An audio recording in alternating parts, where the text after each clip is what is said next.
part and parcel of understanding global issues or really understanding anything that involves contemporary international affairs is this notion that, and I want to walk you through a little bit, is that humanity, we live in two very distinct realities. These two realities shape almost everything that we do, and they certainly affect the world in which we live. And understanding those two realities is very critical before we start getting grasp and thinking about policies with regard to global issues. At the beginning here, I want to make some sense about geologic time, and we've had a couple of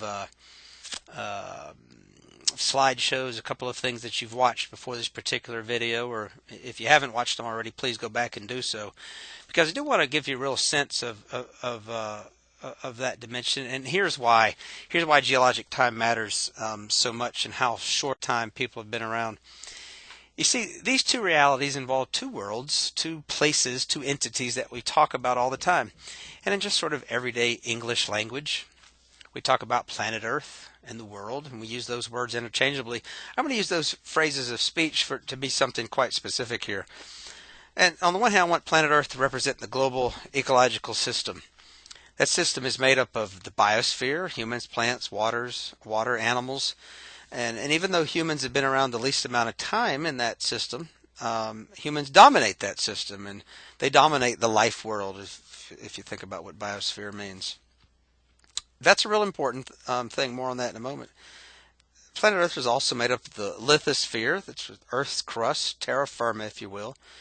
Then you have the troposphere, 0 to 10 miles, stratosphere, up to 30 miles, and then the ozone layer surrounds all of that. And everything outside the ozone layer, we call it just space. We didn't have a better word for it. It wasn't Earth. We called it outer space. And we certainly have some sense of the vastness of all of that sort of area.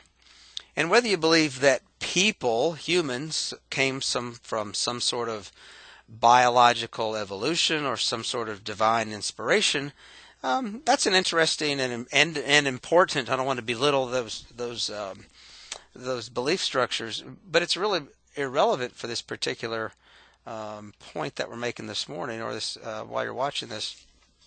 And that's that people have been around an incredibly long time.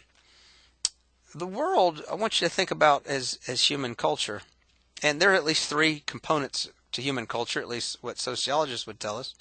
There's an ideological, a social, and a material and technological component. So let's just walk through this. I mean, what all the ideological component is saying to us here is that there are ideas that humans have created that are critical to how we, the world in which we've, human culture. And that's just some examples. Ideas of freedom, justice, some would argue religion, sort of equality. Those are ideas that humans have created, and they certainly shape how we see things. Ideas such as democracy and individual rights and freedoms are all powerful ideas, and they certainly explain human existence. Socially, how we've organized ourselves and how we've lived, the family structure, the fact that we live in communities with governments and states, that social component, the fact that we live in, we've organized ourselves with governments that are democratic in some ways, or from monarchies and others, and how those things have evolved and are important parts of human culture also. And just sort of giving you a brief version of this, if we think about the inventions or things that humans have created, whether it be the wheel or modern medicine or automobiles or electricity, at least in terms of harnessing it, the internet, modern medicine, motion pictures, abilities to communicate, we could go on and on and on. All of those things are important to understanding human culture. But here's the kicker of these two distinct realities. On the one hand, you have planet Earth. On the other hand, you have the world.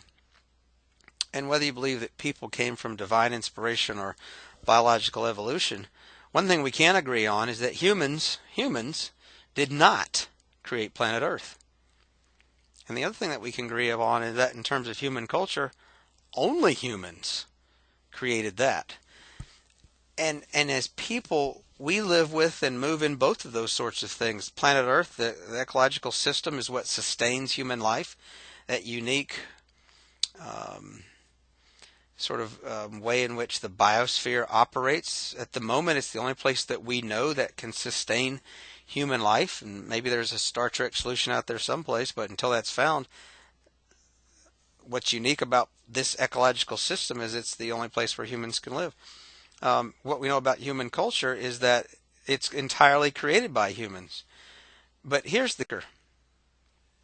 Because these two distinct realities in which humans live, those planet Earth and both the world, are now find themselves on a collision course with one another. And that collision course has been relatively new, such to the point that the manner in which humans live on planet Earth is, at least for the first time ever, calling into question whether or not planet Earth can continue to sustain human culture. At the very minimum, humans have created a weapon system, weapons of mass destruction, nuclear weapons, that are so great that it can make planet Earth and its biosphere it can no longer exist from just that weapon alone. The sheer number of humans and the amount of oxygen and water needed to support those lifestyles also is causing great tension in terms of all of that. That manifestation, that collision course between these two realities, is really critical to understand the outset of a course on global issues. Because the product of this collision course is, without hesitation, an emerging awareness of global issues. It's why you're enrolled in this class, and it'll be one of the underlying challenges that will be a part of this course throughout the entire semester.